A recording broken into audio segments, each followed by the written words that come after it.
Hujambo mpenzi mtazamaji, natumai mzima popote ulipo. Karibu kwenye Dira ya Hope TV jioni ya leo, lakini kwanza tupate yaliyomo.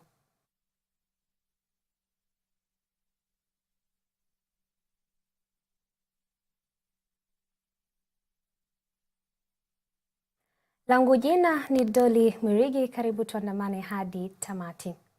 Na tamasha la kitamaduni la Lamu limeanza katika kaunti ya Lamu na kuwaleta pamoja wageni mbalimbali kutoka humu nchini, mataifa jirani na hata sehemu zingine ulimwenguni. Tamasha hilo la siku 3 linatazamiwa kuhudhuriwa na zaidi ya wageni 30,000, wakazi wa Lamu wakionyesha na kusherehekea tamaduni zao. Dickens Lubanda ana taarifa hii. Walisema wahenga, siri ya bahari muulize mvuvi. Na hii ndio taswira kamili hapa kisiwani Amu, kaunti ndogo ya Lamu Magharibi, kaunti ya Lamu. Siri ya Lamu muulize aliyezuru Lamu.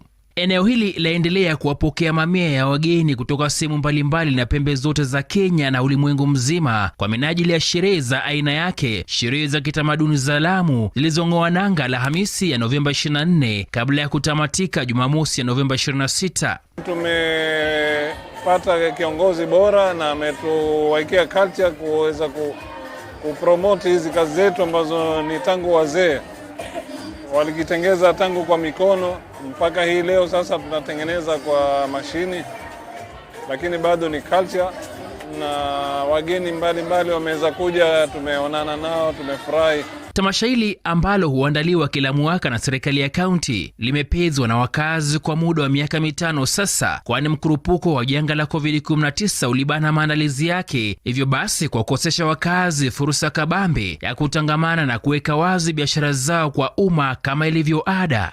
Na it's happening the first time after 5 years kutoka corona it happened and other insecurities, so we got this opportunity kuweka booth yetu ambao we are dealing with oud and perfumes, mist, after showers and all that.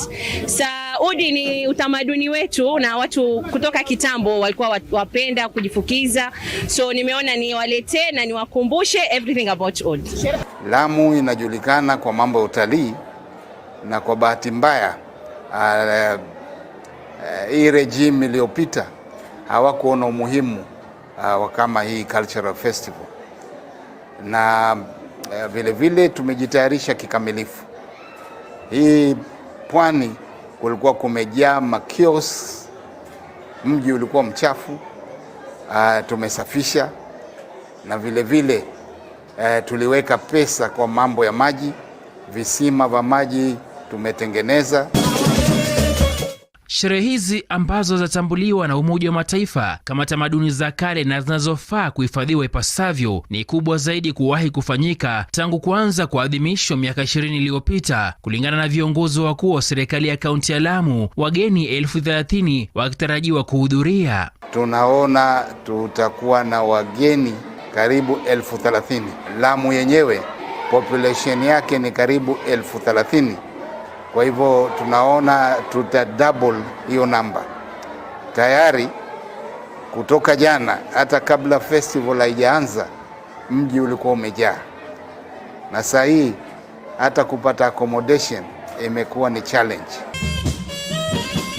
Tayari serikali ya gavana Isa Timami imetoa ruzuku ya shilingi 600,000 kwa vikundi 27 vya kina mama wa Lamu ili kuandaa mapochopocho yatakayouziwa wageni wanaohudhuria sherehe hizi ambazo sasa ni za awamu ya mwaka wa 20. Mwanzo imeinua zile hoteli zetu kutoka wakati wa corona, haijafika wakati kama huu.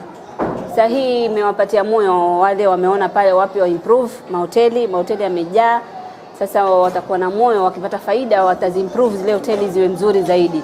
Kina mama pia biashara zote mbalimbali. Kina mama hata wauzaji mahamri, gavana amewasaidia, na kina mama utaona sasa wafanya biashara kila pahali. Tamasha hili hutoa fursa ya kuweka paruanja urithi wa kitamaduni wa kale wa Lamu, na pia huchangia pakubwa katika kukuza utalii na biashara miongoni mwa wenyeji.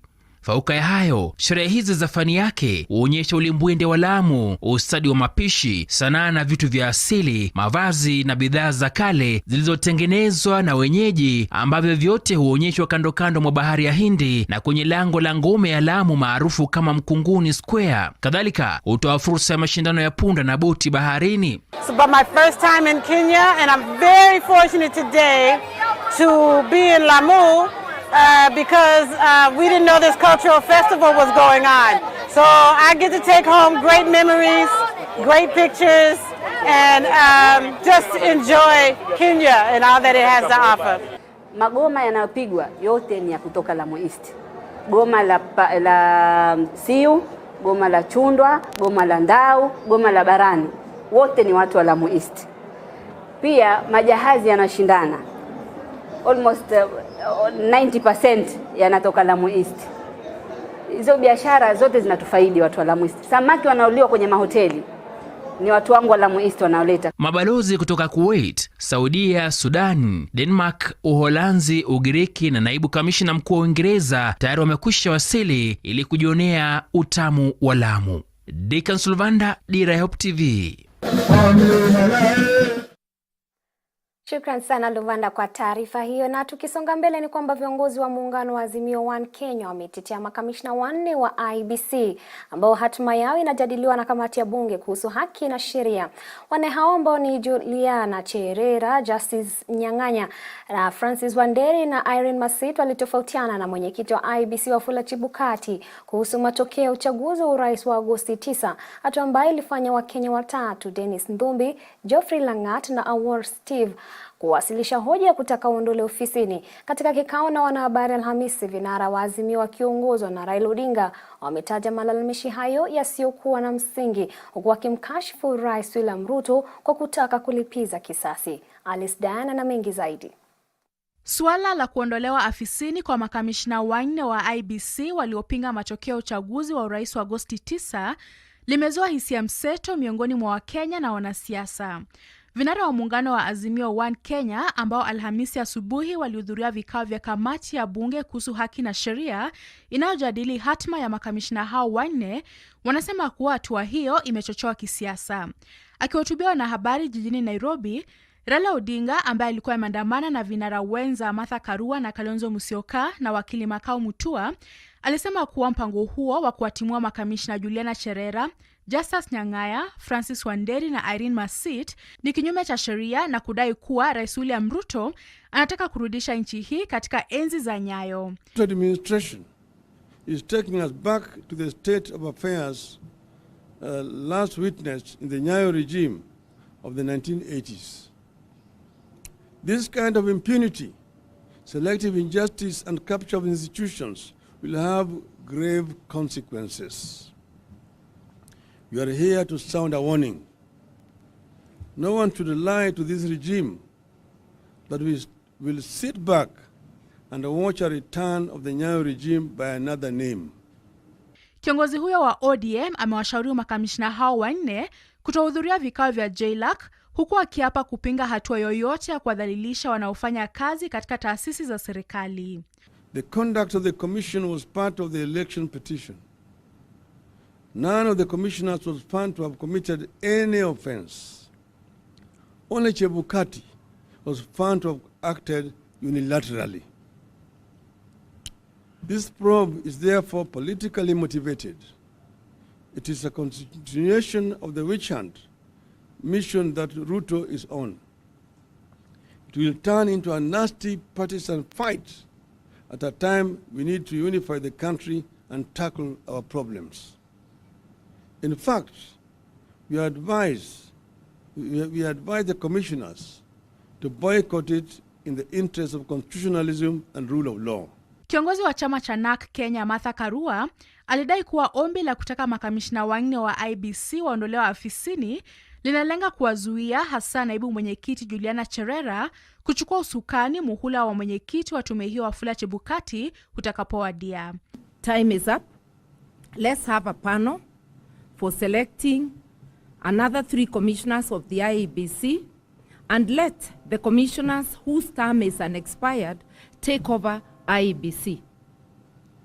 This witch hunt in Parliament is intended to prevent the 4 commissioners and especially the deputy chair from taking over as provided by the law. It is totally a travesty of justice. Kinara wa Wiper pia ameonya dhidi ya kuagizwa kwa mahindi ya GMO humu nchini, akisema kuwa yatasababisha ugonjwa wa saratani ambao utasababisha maafa. Why in the world would we want to heap more hurt and despair to a population that is already reeling under the weight of drought?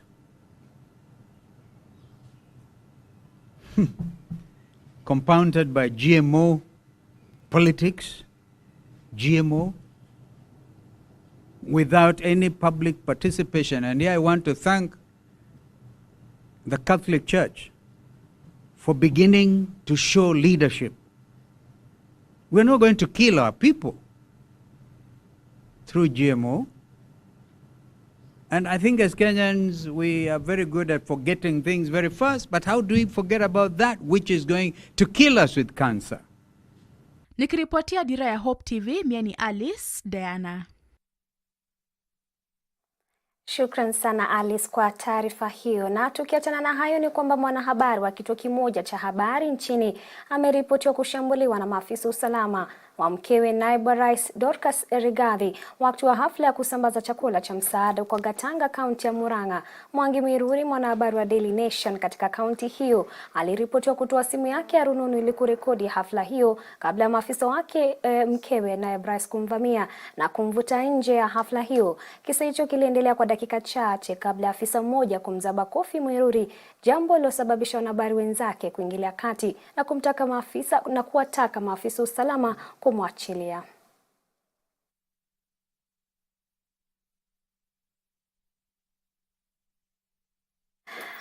Aliyekuwa askofu mkuu wa kanisa la ISC nchini Silas Yego amewataka Wakenya kujitolea zaidi ili kutoa msaada wa chakula kwa wakazi wa kaunti ya Turkana wanaokabiliwa na makali ya njaa.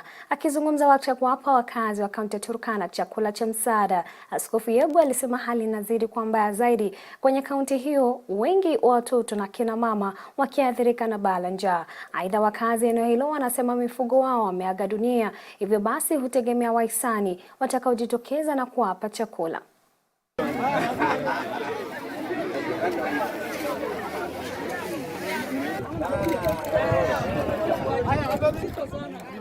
Hapa ukame ni mbaya. Sisi tulikuwa tunategemea wanyama. Na wanyama saa kila mtu anajua Kenya nzima jua iko. Na wale watu walikuwa wanategemea mahali, saa hii hakuna mahali.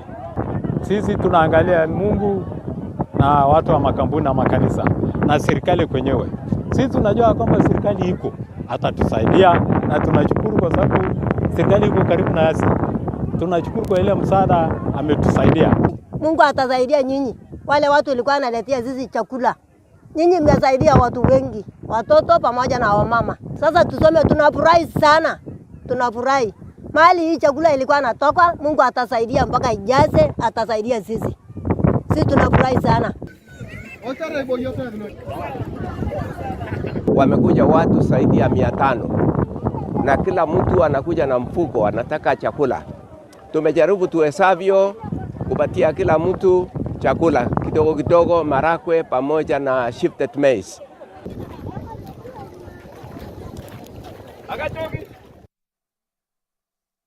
Na mtazamaji, huku shule zikifungwa kwa juma hili kwa matayarisho ya likizo ndefu ya Disemba, wito umetolewa kwa wazazi kwa uangalifu na makini zaidi na watoto wanapokuwa nyumbani. Mkurugenzi mkuu wa bodi ya kudhibiti na uanishaji filamu nchini KFCB, Christopher Mbua, anasema ni jukumu la wazazi kuchunguza na kufuatilia kila wanachotazama watoto kwenye runinga, simu za kisasa na mtandaoni. Anasema hii ni moja ya kukuza mfano mwema katika jamii. How long does the child spend on the game? You know, in some families, kids after the parents go to work, the kid is on the game from morning to evening. They actually switch off the machine when they hear that daddy or mommy have arrived home. Now, if you look at that child who is on games, throughout. They are not actually gaining other skills. Even kids in the cities are losing the social skills. Because, at their home environment, we tend to encourage them to sit there, and the things they are watching actually do not teach them a balanced life. What we are doing is that our teams are going out there and monitoring what is being shown. Our officers, either in the regions or even in Nairobi, will go there as customers and see what is happening there.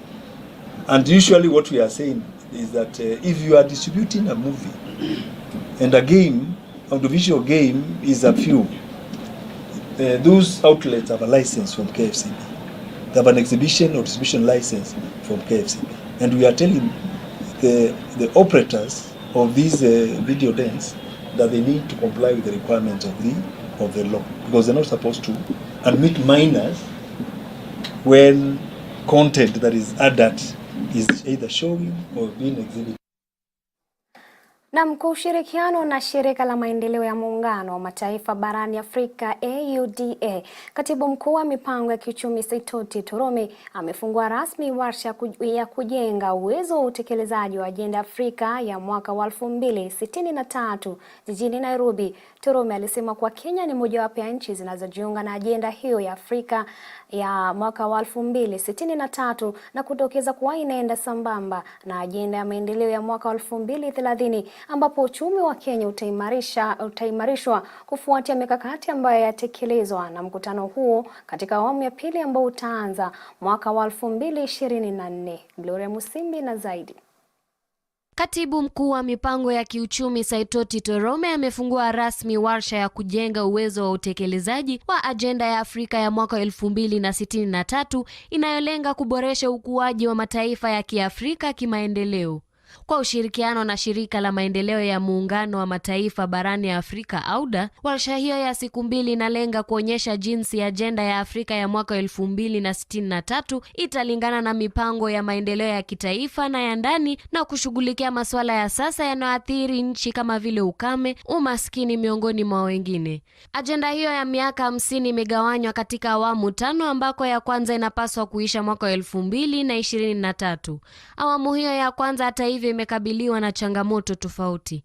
Kutokana na hali hiyo, wameamua kuzijengea uwezo nchi husika, uwezo wa kutoa taarifa, kukusanya data na kujiandaa kufuatilia utekelezaji wa ajenda ya Afrika ya mwaka 2063. AUDA NEPAD came up with a 10-year implementation plan so that the 5th year is actually divided into a period of 10 years.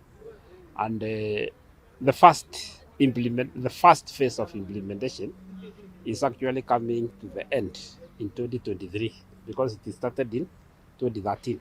Now, it has been the AUDA NEPAD has actually noted a number of challenges in the first phase of implementation, and as a result, it has decided to build capacity to member states so that they can be reporting well, and also they can be ready to track the implementation of his Agenda 2063.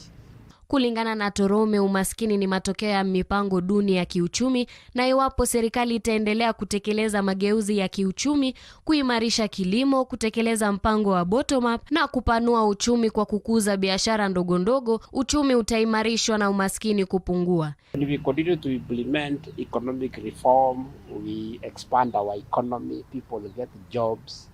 In fact, poverty is actually a result of poor economic performance. But when we continue to do better programs, economic programs, we enhance agriculture, we even implement the bottom-up approach, everything. We try to start to assist small businesses who contribute a lot to our GDP. We try to increase farmers. We try to improve farmers' income. We try to make sure that everything is flowing on well. We try to add value on our agricultural output. If we have minerals, we also don't sell them as a raw, we add value on them. When we do all those things, poverty will definitely disappear automatically. Nikiripotia Dira ya Hope TV, jina langu ni Gloria Musimbi. Na Kenya itaweka kipaumbele uanzishaji wa maeneo maalum ya kiuchumi Dongo Kundu, Lamu, Naivasha, Athi River na Sagana ili kuwezesha ukanda huru wa kiuchumi wa Korea. Rais William Ruto alisema hili litachangia ujasiriamali, kuhimiza uwekezaji na kusaidia ukuaji nchini. Rais alikuwa akizungumza Alhamisi baada ya kutembelea eneo huru la kiuchumi la Incheon mjini mkuu wa Seoul, Korea Kusini. Rais Ruto alielezea kuwa Kenya pia itatumia teknolojia ya kisiasa ya Korea ili kuimarisha uchumi wa kidijitali, kukuza biashara na kuleta ajira.